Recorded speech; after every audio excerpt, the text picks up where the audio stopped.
Ces images à présent pour deviner, tiens, l'endroit où nous partons.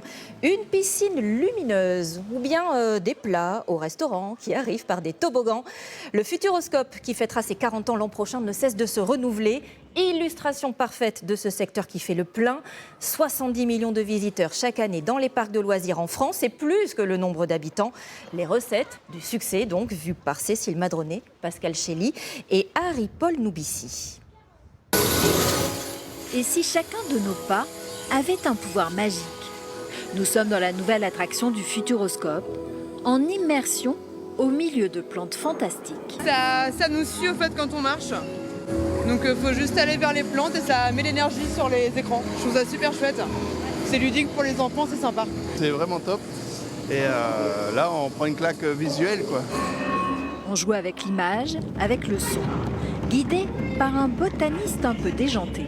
Et maintenant, on a perdu le contrôle. C'est innovant, c'est vraiment quelque chose qu'on n'a jamais vu au parc. Ouais. Pourtant, on est du coin, donc moi, ça fait depuis toujours que je viens ici.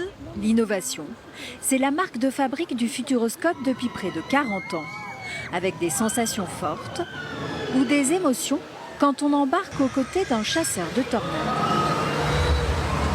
Ces attractions sont uniques au monde et c'est sans doute la recette du succès. À quelques jours de l'ouverture au public, nous avons rencontré les créateurs de la Serre des Mondes. Ça sent les travaux ici. Quentin, chef de projet, a fait appel au savoir-faire d'une entreprise québécoise et à de nouvelles technologies. On voulait vraiment mettre le visiteur au cœur de l'expérience. Donc, il n'est pas un visiteur qui est en observation, c'est un visiteur qui est en action et qui peut influencer un peu le cours des choses. Les vidéoprojecteurs gagnent en qualité, gagnent en luminosité. Les LED qui sont là n'existaient pas il y a 2 ans. Donc en fait, c'est des produits qui nous permettent aussi d'aller plus loin dans l'innovation.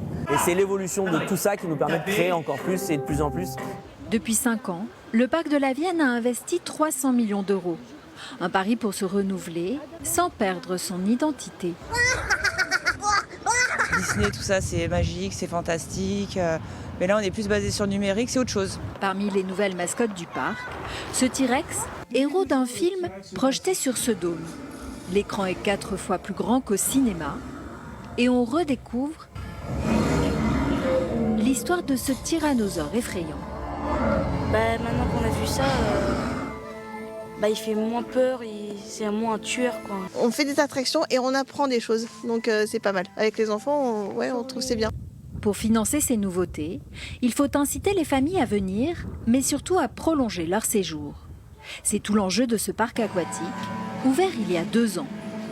Avec toujours la même recette, des sensations et une immersion dans l'image.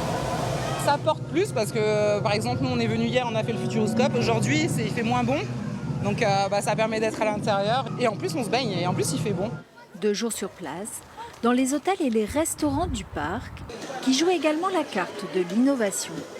Ici, pas de serveur, les plats arrivent presque tout seuls. De voir tous ces plats arriver en faisant des loopings, là, ça sort de l'ordinaire, quoi.